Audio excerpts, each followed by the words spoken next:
I am AceofSpadesFTW and welcome back to another Fullhouse manga anime review.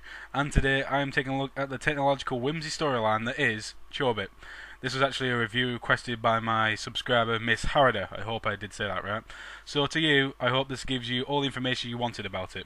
Enjoy. It might be interesting to note that Chobit was created by Clamp, a group of all-female manga artists who have created several famous titles in the past, including Card Captor Sakura, XXX Holic, and their biggest job being the Tsubasa Reservoir Chronicles, which is actually basically a crossover of all the stories they've done. Okay, after that little bit of trivia, let's get back onto the main point. What's the plot of Chobit?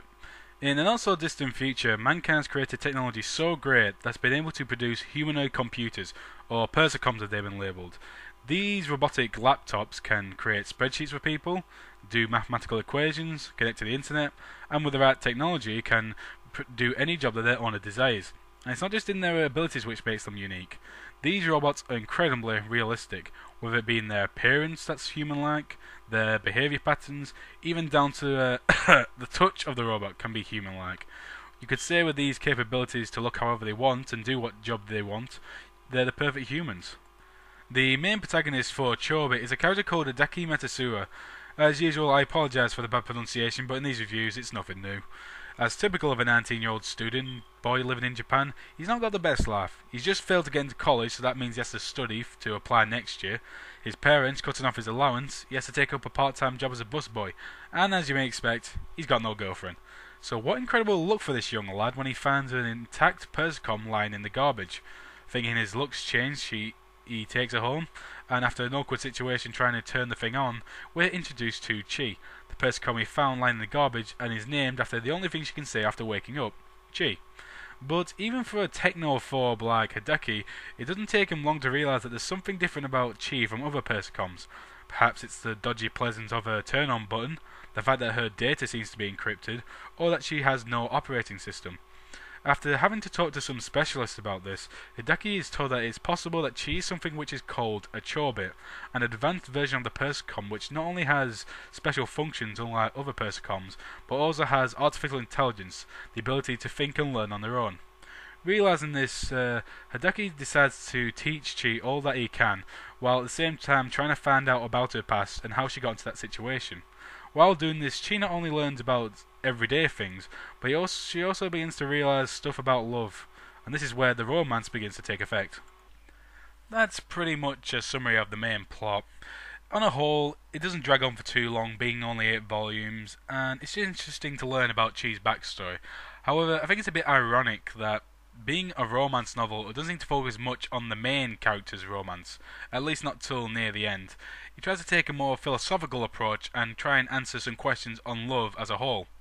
Now, as Hideki begins to learn more about Chi and interact with her more, he realises that he cares about her more than just as a robot, and he questions the use of persicoms in everyday life. As you can expect from a society where you can buy a perfect human who looks and feels as real as the genuine article, many humans begin to develop not only feelings but relationships with their persicoms. And can you imagine the effects that would have on real society? For instance, how would a girlfriend compete with her boyfriend over a robot who not only stays eternally young but can learn anything and be programmed to feel any way the master programmed it to? You know, there's just no competition for these women. And the question that Hideki begins to ask, is it right for people to be getting into relationships with these robots that can supposedly, not feel? Luckily for Hideki, he has many friends close to him who are in relationships themselves, and let's just say that they're all pretty strange couples, which I don't think is just a coincidence. Now, he begins to talk to them and meet all these different strange couples, and as the more he talks about with them, he begins to understand just how much they care for each other, even though the differences they have maybe with one another.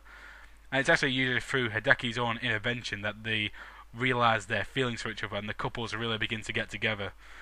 And the real lesson that Chobit tries to teach the reader is, even though a couple may have its differences, may ever what they be, if both the two are happy together and they make each other happy, that's all that should matter. While I do think that most of this philosophical talk was handled well, I think that sometimes it just laid it on a bit too thick, and while the plot didn't drag out, The talking sure did. There's a certain plot device in the story where Chi continues to read these children's storybooks which talk about relationships, and it's in these kind of segments which I felt they were just repeating themselves of stuff we've already read, and you just want to get on to the next scene. You turn the page, oh, we're still in this book, still reading it, okay, yeah, I'm sure I've read this before, turn again, god damn it, get on with it. It's just too much of a good thing, I feel, what happened here. For artwork, there's not much I actually have to say about this.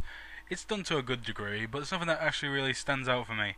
I think the best way to describe it is in a few words: frilly, delicate, and fair looking.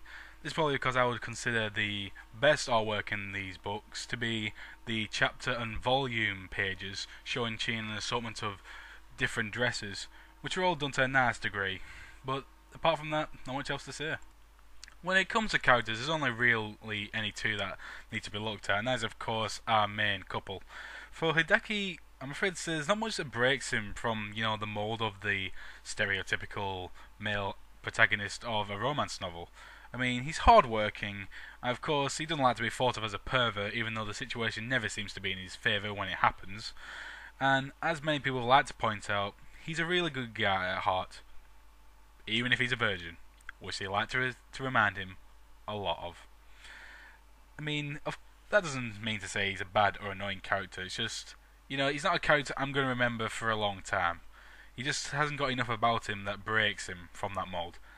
Chi, on the other hand, seems to be the character that takes the spotlight for Chobit. Whether it's because she just keeps plastering her face over the covers of these volumes, there's something about her that makes you want to see more of her through these chapters. I mean, she's especially cute near the beginning when she doesn't know a lot and she's copying Hideki's moves.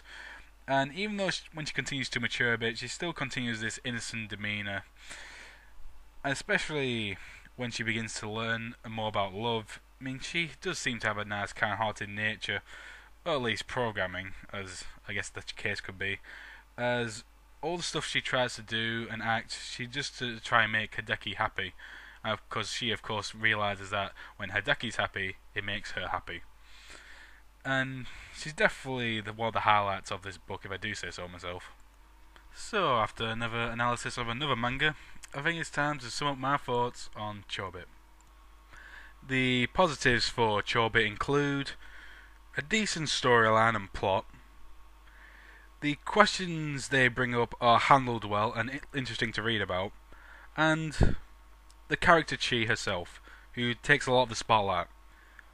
And the only real negative for Chobit includes too much philosophical toga towns which kind of drag the story a bit, but I'm still going to give Chobit an 8 out of 10.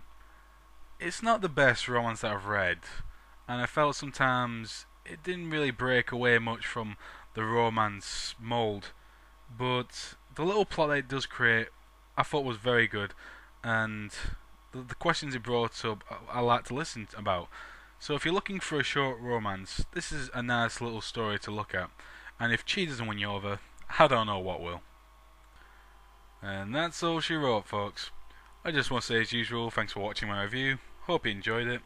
And if you have an opinion of the series, feel free to leave a comment. This is AceofSpadesFTW, ending my manga review on Chobit. Till next time.